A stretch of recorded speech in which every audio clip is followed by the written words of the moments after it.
Okay, recording in progress. Excellent. So the next talk will be given by Antoine Carof, who will tell us on how to calculate charge mobility in molecular materials from surface hopping. Okay. So Antoine, I don't know if can you hear me? I can hear you very well. Okay, perfect. Let me share Zoom, share screen. I cannot share my screen now. Probably ending, you have to deactivate, right? Yeah. You have to stop sharing. I think that's should work. Antoine, you should be able to share now. Yeah, I think it's fine now. Yeah, now it works, but you're not yet in presentation mode. And is it fine? Yeah, perfect. Thank you. Go ahead. Okay, perfect. So my name is Antoine Carof, and first I would like to thank the organizer and Lorraine to give me the opportunity to present the work here. So I will talk about how to calculate charge mobility in molecular materials from surface hopping. So first, I would like to acknowledge people involved in that work, and because I did that work in Lorraine's group a few years ago. I spent 2.5 years in London in the group, and it was very nice years. And I would like to thank in particular Samuel Giannini, who did a large part of that work, and Lorraine, of course, and all the people involved during those 2.5 years. So the project, I won't go too much to justify why, because we have already a very nice presentation about organic semiconductor. So you know that the main idea of those materials, they are flexible, they are cheap, but one issue with them is the weak mobility. And one of the challenges is to design new materials with higher mobility. And here, simulations can help in different aspects. They can help to understand the underlying transport mechanism. They can help to check any theory, any model available in the literature.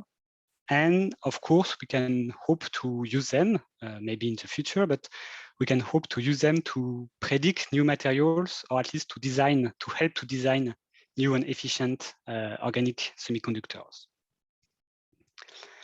But there is some challenges for simulation, and the most important one is the energy. We have different energies in competition. The first one is the reorganization energy, also called local phonon electron coupling, which is usually in the order of 100, 200, 300 milli electron volt. We have also the delocalization energy called electronic couplings or non-local phonon electron couplings or transfer integral. And that one have a large broad range from 0.1 to 100 millieV. And finally, the thermal fluctuation, which are usually at room temperature at 25 millieV. So depending on those energy, we have different situations. If the localization energy is much larger than the delocalization energy, the charge carrier will be always localized on one side, and we can use Marcus theory or any theory of the family of Marcus theory that we could combine with kinetic Monte Carlo. If localization and delocalization are of the same order of magnitude, then there is no standard model, but there is a recently developed and very interesting transient localization theory that could help to calculate the mobility. And finally, for very large delocalization energy, the charge carrier will be localized on the full system, and then we can use band theory. So for organic crystal, the situation is we are in between the two first regimes, with sometimes small electronic couplings and charge which is fully localized on one side. And in some systems, the coupling is higher and the charge can delocalize on large, not tens of sites. So we really need a simulation method without assumption about the regime we are. So we need a first principle method that can take care of the different regimes. So what are the objectives of that method? They are different. So first, as I say, we don't want any assumption about the mechanism. So for that, we need to incorporate fully both the electronic and the nuclear dynamics, which means we cannot rely on the standard molecular dynamics simulations. We also want to be quantitative in our mobility calculation, which means we need to keep a molecular description of the materials, which doesn't allow the use of the model Hamiltonian, which are quite useful to understand qualitatively the mechanism, but which cannot really distinguish the different molecular structures. And to be quantitative, we also need to do large systems and long time scales, and that forbids the use of DFT, electronic structure calculation, like TD-DFT method. So we developed a method called fragment orbital-based surface hopping, where the energies, forces, electronic couplings, and so on will be calculated by a fragment orbital-based Hamiltonian. And the dynamics of electrons on nuclei will be taken care by the surface hopping algorithm. So now I will detail those two parts of our method. So there is some specialists in the audience of surface hopping, so I will just give a brief description of it. I will start with one step before with standard MD. So in standard molecular dynamics, we have one potential surface, usually the ground state, and the nuclei evolve on that surface. From the potential surface, we can calculate the forces, and from the forces, we can update the nuclear coordinates and propagate trajectories. Now in surface hopping, we don't have only the ground state, we also have the excited states, and the nuclei can evolve on one surface, the ground state, and then hop to the excited state, evolve in the excited state, and then hop to another surface, and so forth and so on. So in parallel with the nuclear dynamics, the electrons motion is given by the Schrödinger equation, and both nuclei and electrons are coupled via the hopping probability. So here is a very brief sketch of surface hopping ID.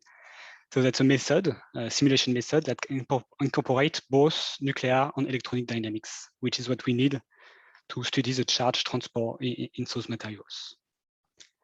The problem of surface hopping, it's not a very well rigorously developed method.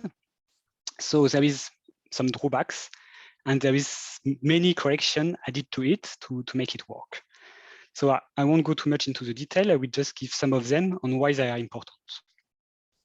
First, when we hop from one surface to the other, we need to change the kinetic energy to conserve the total energy of the system. And that's called a velocity readjustment. And that's very important both to conserve energy and also to reach detailed balance in the trajectory. We have the famous decoherence correction in the system. And that one is very important to compare with the Marcus theory for small electronic couplings, but also to reach size convergence in the system. Here I start to be technical, but we also need a correction for the induced decoherence period transfer, which happens when we apply the usual decoherence correction scheme. And that one is key to really reach the size convergence of our method. And then we have also the very important trivial crossing detection and correction, which comes often with an improvement of the hopping probabilities. And both are important to reach time step and size convergence. Okay, so that's the technical part of surface hopping. Now I will move to the Hamiltonian. And the idea here is to expand the charge carrier wave function into a small basis set formed by the frontier orbital of the molecule in the system. So or the HOMO or the LUMO. So we expand our wave function into that small basis set. So here I just took 2 molecules, but we have 1 basis set function per molecules in our system. And in that basis set, the electronic Hamiltonian will become with diagonal and off-diagonal elements. We calculate the Hamiltonian, we can obtain the electronic propagation, and we can diagonalize the Hamiltonian and calculate nuclear forces and hopping probability. So now we need a method to obtain that Hamiltonian in a very efficient way. So the Hamiltonian, for the diagonal part of the Hamiltonian, we will use classical force field. So those diagonal elements correspond to state where the charge is localized on one site. So we can use classical force field, which is a parameterized beforehand to fit the reorganization energy, so the local electron-phonon coupling. To do that fit, we tune the bond length change between the neutral and the charged molecule to reproduce accurately the reorganization energy. For the off-diagonal element of the Hamiltonian, which correspond to the electronic couplings, we will use the analytic overlap method. And that method is 2 steps. First, we assume a linear relationship between those off-diagonal element of the Hamiltonian, so the electronic couplings, with the molecular overlap, which is a known relationship. And the molecular overlap is calculating by projecting the frontier orbital onto Slater atomic orbitals. So with that force field approach for the diagonal element and analytic overlap method for the off-diagonal element, we obtain a kind of, empirical valence bond Hamiltonian, tight binding Hamiltonian, that we can calculate on the fly at each time step of our simulation in a very efficient way. Okay, so now we need to check that our method is working properly, that the 2 aspects of the method is working properly. For the fragment orbital based part, we need to assess if the AUM method, the analytic overlap method, works correctly to calculate the electronic couplings. And we need also to check that if we have the correct density of states for real crystal structure. And for the surface hopping part, for the dynamical part, we need to check if we reach the detail balance, if we have indeed the Marcus theory in the regime of small couplings, and if we converge with system size and time step. And finally, if all those properties are fulfilled, we will check if we compare with experiments. So about the electronic couplings, what we do, we calculate for dimer, we calculate both electronic couplings and the overlap, and we can compare both of them, and we obtain a nice linear relationship for a few order of magnitude on a very different dimers, very different kind of molecular systems, which shows that our method can reproduce the electronic couplings. We can even do a bit better simply by tuning that factor of proportionality for each kind of system, which allow to have a very fine reproduction of the electronic couplings with our overlap method. Now for the density of state, we took some crystal structure on, for instance, anthracene here. And here I show the density of state. So the dashed green line is the density of state at 0 Kelvin for our AUM method. And the black dashed line is the density of state for the same crystal structure, but for a DFT method. And you see that AUM compare well with DFT. Now, if we put some thermal fluctuation in our system, if we extract the density of state from a real simulation, we see there is a spreading of the density of state. So that validates our Hamiltonian. Now I move to the surface hopping parts, the dynamical parts. So we check that we reach the detail balance, and we have to do some work about the readjustment of velocity to reach the correct detail balance. So here I show the excited state population for different electronic couplings in a dimer system, and you see that we reproduced quite well the exact excited state population.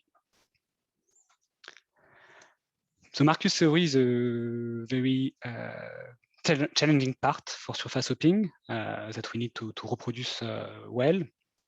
So for that, we calculate the transfer rate in the dimer system for different electronic couplings. And here I show that transfer rate. So the red point here as a surface hopping result from our method. The green line is the Marcus theory result.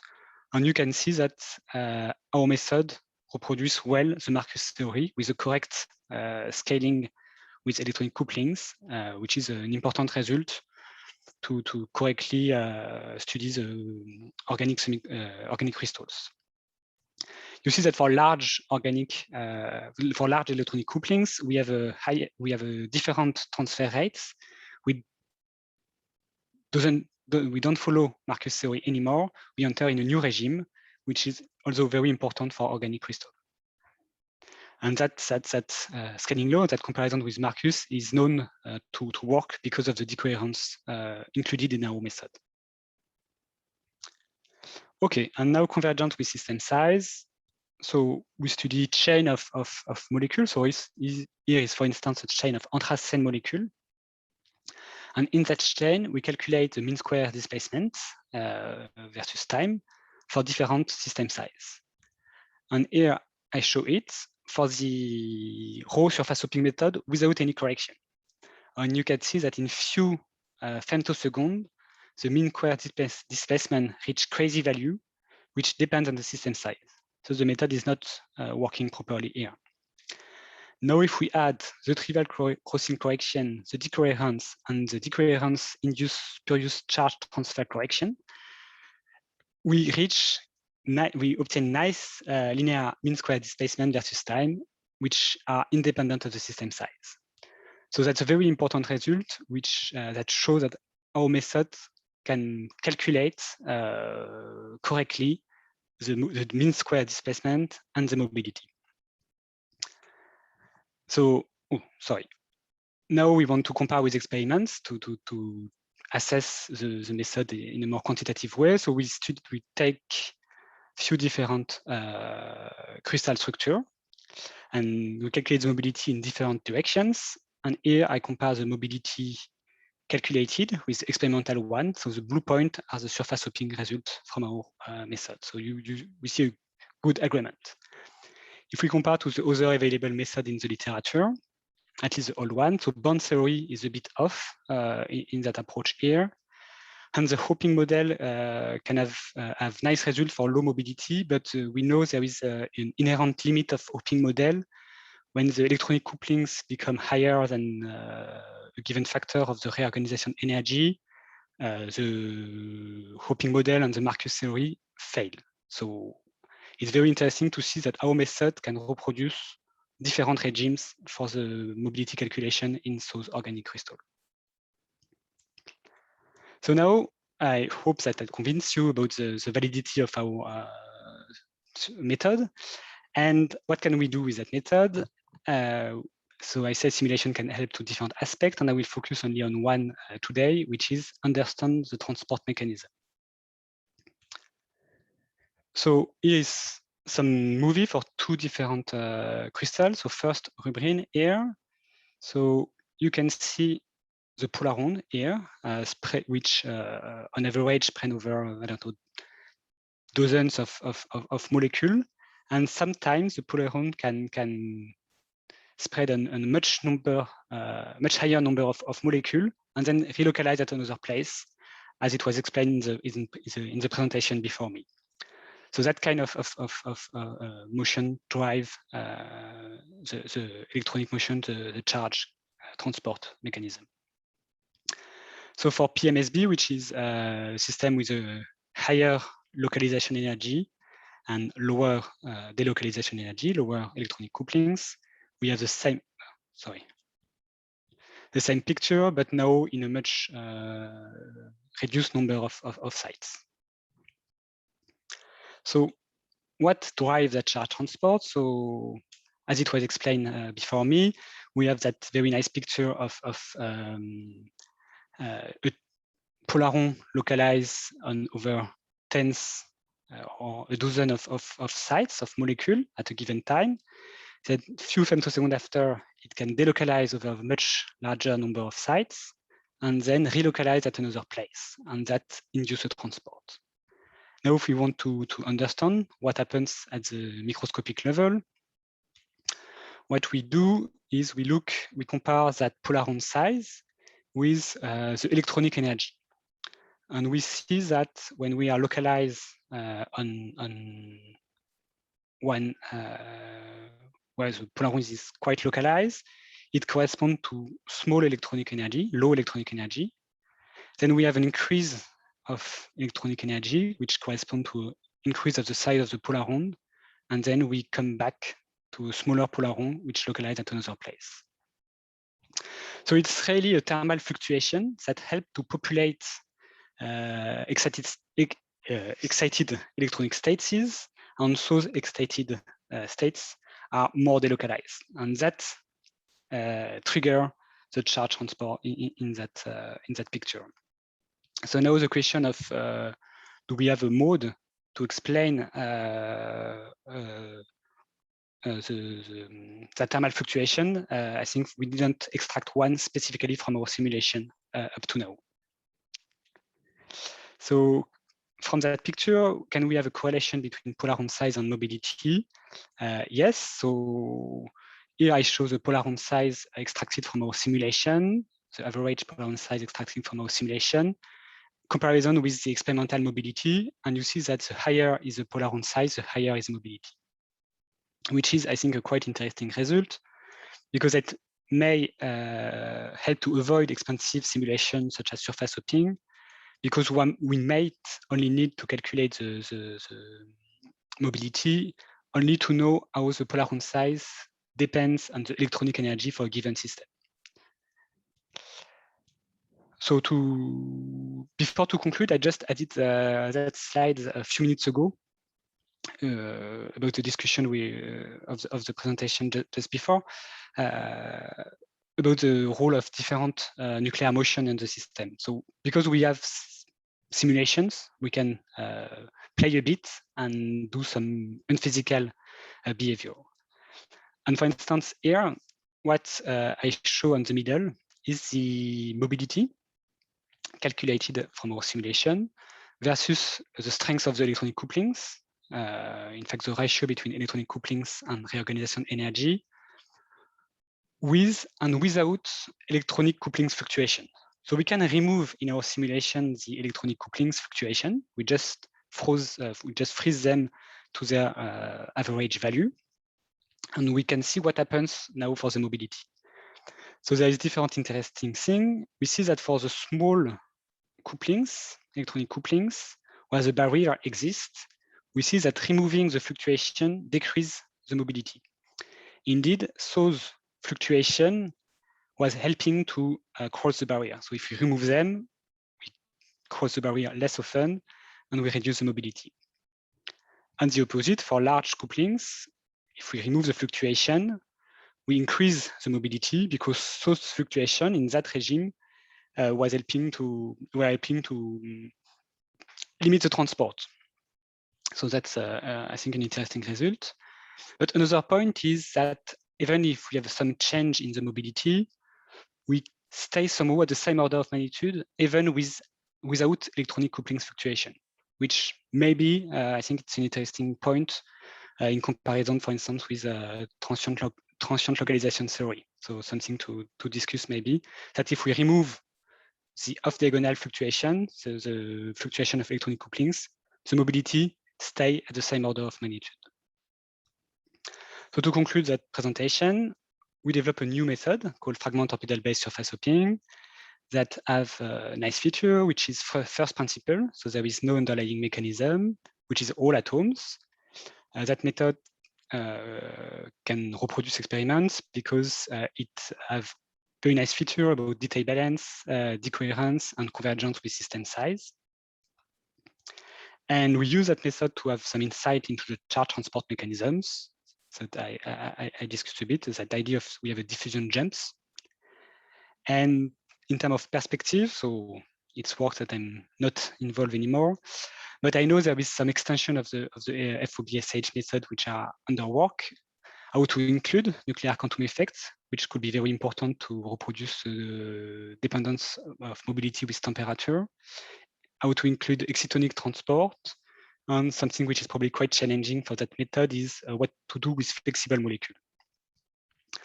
And in terms of application, so our simulation can help to understand better theory. For instance, we can probably help to compare with the transient localization theory. And finally, maybe we can use that method to help to design new materials. And to finish, I would like to thank you for your kind intention. Thank you very much, Antoine, for this very comprehensive overview of surface hopping. We anyway have quite a lot of questions, so I guess I will take a few of these. Sorry for the others, but maybe we should then move the discussion further on in during the coffee break. So I'll start with a question raised by Oleg, I think, which is related to the use of surface hopping to reproduce Marcus theory. You showed Marcus theory, I guess, in a normal regime. What about surface hopping applied in an inverted regime? Oh, I don't remember. I think I'm not sure we try. Joran, if you want to cut me off, don't hesitate. And I mean, it's probably something that people try in the literature before us. I think it's not something very new that if we add a decoherence, we can reproduce Marcus theory. So I don't remember if it happens. My guess is that in the inverted regime, you will have the problem that Marcus theory faces anyway, which is that you need to account for quantum tunneling. And so the first thing to do with the theory, whatever you do, I think is to include vibrations in a quantum mechanical way. So I completely agree. If you want to compare with experiments, you will need quantum effect for sure. But now if you want to compare one theory with one simulation at the same level of approximation, I think it could work with surface hopping, but it's quite difficult to initialize the system because you need to initialize it in excited states. Because in the inverted regime, you start in the excited states, if I remember well the picture. Can I just one comment? So we looked at this in the inverted regime, and it can reproduce the inverted regime, but it doesn't have the asymmetry. Because of the quantum effects are missing. Yeah. So there is another question from Oleg. So the nuclear coordinates are described in a classical fashion, indeed. So the high frequency quantum modes should get overheated in an ensemble in your simulation. So it's asking whether the velocity adjustment that you apply is meant to compensate that. No, not at all. So the velocity adjustment is just a basic feature of surface hopping to conserve energy. It's just that when we hop we change the potential energy. So of course we need to adjust the kinetic energy to be sure that overall is conserved. So there is no idea of quantum effect here. Okay. Then we have a question from Marcus about low mobility materials, where you have small barrier. Whether 0-point vibration energy, is it becoming important? For sure. But here again, so we don't take that in our method because we don't use nuclear algorithm freedom. But yeah, for sure, if so I don't have the order of magnitude in mind, but if the 0-point energy becomes at the same order of magnitude of the barrier, then some troubles begin for us. I mean. Okay, I think we still have a few minutes, so I will go ahead with some other questions. Participants have been very active here, so I'd like to share another question from Suryode. In slide 20, the Polaron size seems to be decreasing with higher energy. How does it relate to transient delocalization theory? It's slide 20. Yeah. So can you So Sugode is making the point that the Polaron size seems to be decreasing at higher energy. I don't know whether I see yes, this just or not, maybe a small point here. The change, the sign here should be how to explain that easily. So we are working on Rebrain Air, which is a whole transport. So the energy axis is somehow reverted. That's why we put from 0 maybe upward. So it's still the case that how to explain that? Okay, maybe you can explain that in more detail during the coffee break, so that I can take up another question from Wei Tao. Can you use your electronic Hamiltonian to do the time-dependent propagation together with the classical nuclei instead of surface hopping? So that essentially means, if I understand correctly, to neglect the back forces from the nuclei on the electrons. You mean, for instance, to do regular MD on a given surface? Just run, I guess, run in parallel but uncouple the classical MD and the time-dependent Schrödinger equation. Yeah. So I think the answer is yes. The broad answer is that Hamiltonian can be input in different dynamics. So we use surface hopping, but we could use other methods. So, for instance, what is suggested here is just Born-Oppenheimer dynamics with electronic propagation in parallel. So we can completely do that, or we could do RNFest, or we could do any dynamics with that Hamiltonian. Yeah, my view on this is that if you do that, you won't be able to describe properly charge transport in those materials, because the back forces are really critical to get the Polaronic effects. We've shown this in a couple of. Yeah, I agree for that part, but I think the question was what can we do with the Hamiltonian? We can use it in different kind of propagation algorithm. We are not limited to surface hopping with that Hamiltonian. And then there's another question I'm not sure I fully understand. What about the system with large dipole moment? It's from Kirill. Is scale interpolation successful? I don't know what you want to do with that, but I'm not sure I understand properly that question. Oh, is scale extrapolation successful? But that doesn't sound. I mean, so if this is about the molecules with large dipole moment, system with large dipole moment, I guess molecules that would have a finite dipole moment could be problematic in the simulations. No, I don't. I mean, the dipole won't be problematic itself. I think what could be problematic is if you have a large molecule which is flexible. Then, from what I know, the method is not ready for that, but hopefully it will be. But the dipole part is not important, I guess. It's not a problem for us. Okay. Well, Antoine, thank you very much for the presentation and discussion. I think that we should move to the coffee break for further discussion. It's actually the coffee break time. And so we are supposed to resume in 15 minutes from now, right?